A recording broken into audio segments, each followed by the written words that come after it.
का आज 1 साल पूरा हो चुका है, यानी कि अब तक देश में 157 करोड़ से अधिक वैक्सीन की डोज लगाई जा चुकी है। आपको बताएं, भारत में चलाया जा रहा है दुनिया का सबसे बड़ा वैक्सीनेशन अभियान। तो ये बड़ी खबर है, आज ही के दिन देश में 1 साल पहले वैक्सीनेशन की शुरुआत हुई थी। कोरोना महामारी जिसने लाखों लोगों की जान ली, उसके बाद इस वैक्सीनेशन की शुरुआत हुई। और आप ये भी समझ लीजिए कि 157 करोड़ से अधिक वैक्सीन की डोज देश में लोगों को लगाई जा चुकी है। तो आज ही के दिन 1 साल पहले वैक्सीनेशन का आगाज हुआ था। सबसे पहले जो 60 साल के ऊपर के बुजुर्ग हैं, उन्हें वैक्सीन लगाई गई थी। विश्व के सबसे बड़े टीकाकरण अभियान को शुरू हुए अब 1 साल पूरा हो गया है। 16 जनवरी की वो तारीख थी जब हिंदुस्तान ने वैक्सीनेशन की शुरुआत की थी और शुरुआत में दी गई थी सिर्फ हेल्थ वर्कर्स को और उसके साथ फ्रंटलाइन वर्कर्स को। लेकिन अब 156 करोड़ से ज़्यादा वैक्सीनेशन की डोज हो चुकी है। आज ये टारगेट 157 करोड़ तक पहुंच जाएगा। 3.5 करोड़ यानी 3 करोड़ 80 लाख से ज़्यादा तो बच्चे हैं जो 15 साल से 18 साल के आयु वर्ग के हैं, जिनका टीकाकरण अभियान में अभी तक टीकाकरण हो चुका है। देश में टीकाकरण की रफ्तार बहुत तेज गति से बढ़ रही है, फिर भी एक बड़ी आबादी ऐसी है जिनका टीकाकरण अभी तक नहीं हुआ है।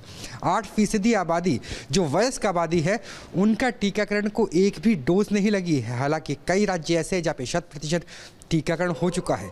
32% के आसपास की ऐसी आबादी है जिनका टीकाकरण पूरा नहीं हुआ है। लिहाजा वैक्सीनेशन के सबसे बड़े अभियान ने भले ही 150 करोड़ का टारगेट पहले ही छू लिया हो, लेकिन एक लंबा टारगेट ऐसा है जिसे अचीव करना बाकी है।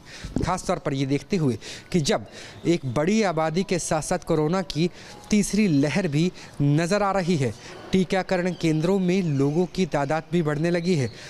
2,72,000 से ज़्यादा मामले 24 घंटे के अंदर सामने आ गए। 7700 तो इसमें से ओमिक्रॉन के पुष्ट केस हैं। लिहाजा आंकड़ों के लिहाज से टीकाकरण ही एकमात्र कवच है जिससे मोर्टेलिटी को रोका जा सकता है, सीवियरिटी को रोका जा सकता है।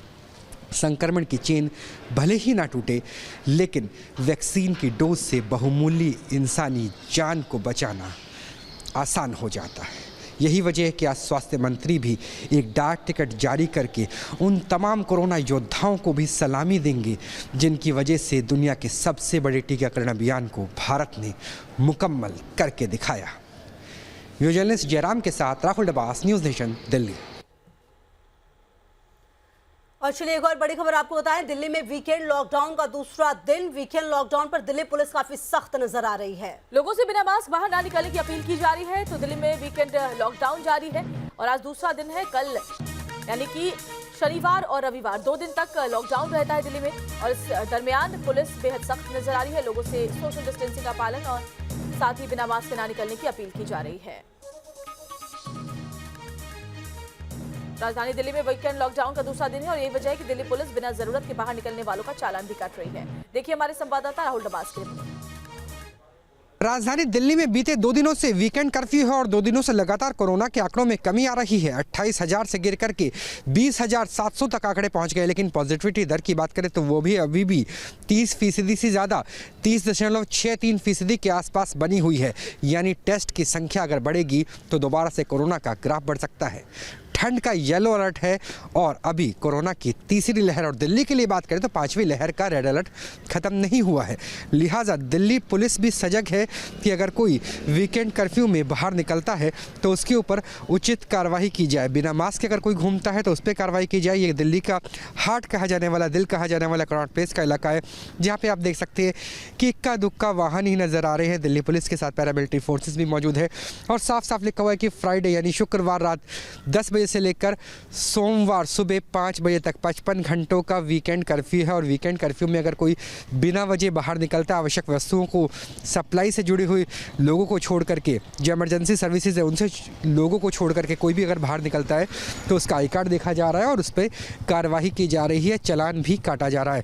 तो निश्चित तौर से दिल्ली में ठंड का प्रकोप है, पॉल्यूशन बढ़ा हुआ है और कोरोना के आंकड़े भले ही कम हो रहे हों लेकिन पॉजिटिविटी दर कम नहीं हुई है। ऐसे में ठंड के येलो अलर्ट और कोरोना के रेड अलर्ट से बचने का एकमात्र माध्यम है कि वीकेंड कर्फ्यू का पालन करें, वीकेंड लॉकडाउन का पालन करें और जितना संभव हो घर से तभी निकले जब बहुत ज़रूरी हो और तब भी वैक्सीन और मास्क जैसे प्रोटोकॉल का पालन भी करें। जर्नलिस्ट जयराम के साथ Rahul Dabas, news nation, Delhi. Corona के बढ़ते मामलों को देखते हुए तमिलनाडु सरकार ने संडे लॉकडाउन को लगा दिया है। और चेन्नई में लॉकडाउन का क्या असर है, आइए दिखाते हैं हमारे सहयोगी श्री प्रपंच की रिपोर्ट।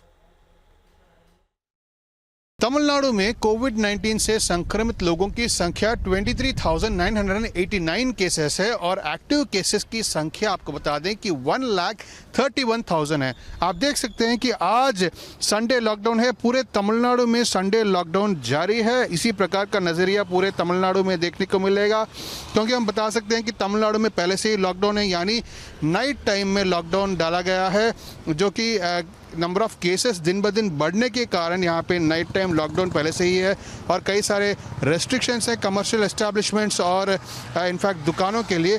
अब देख सकते हैं कि आज संडे लॉकडाउन है, कोई भी दुकान आज खुला नहीं है, सभी दुकानें यहाँ बंद हैं।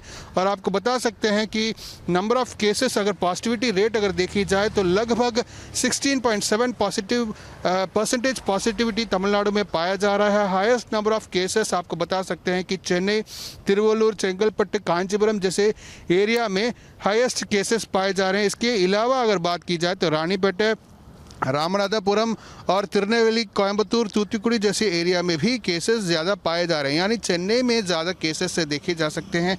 इसके अलावा आपको बता सकते हैं कि यहाँ पे इनफैक्ट अगर देखा जाए तो वैक्सीनेशन भी ज़्यादा लोग ले ज़रूर रहे हैं, मगर आईसीयू में जो एडमिट हुए हैं, अगर कहा जाए पिछले हफ्ते की इस हफ्ते अगर कंपैरिजन किया जाए तो 4% पीपल पिछले हफ्ते थे और आईसीयू में अब 7% पीपल हैं। और अब देख सकते हैं कि जो लोग आईसीयू में हैं ज़्यादातर लोगों ने वैक्सीन्स नहीं लिए हैं। तो यहाँ पे सरकार की यही मांग है कि लोग लगातार आगे आएँ, वैक्सीन्स लें। जो पहला डोज ले चुके हैं तो वे दूसरा डोज लें, और जो 2 डोज ले चुके हैं और 9 महीने कंप्लीट कर चुके हैं उनको ये सरकार आग्रह कर रही है कि वे आके बूस्टर लें। यानी जो लोगों के 60 एंड अबव पीपल हैं, फ्रंटलाइन वर्कर्स हैं, उनके लिए सरकार ने यहाँ पे बूस्टर के लिए कई सारे कैंप्स लगाए हैं, वे आकर यहाँ पे बूस्टर ले सकते हैं। हम देख सकते हैं कि सरकार लगातार यहाँ पे वैक्सीनेशन कैंप्स लगा रही है, मास वैक्सीनेशन कैंप्स भी लगा रही है। तो सरकार का यही आग्रह है कि आके लोग वैक्सीनेशन ले सकते हैं। वीडियो जर्नलिस्ट पार्थसारथी के साथ श्री प्रपंच, न्यूज़ नेशन, चेन्नई।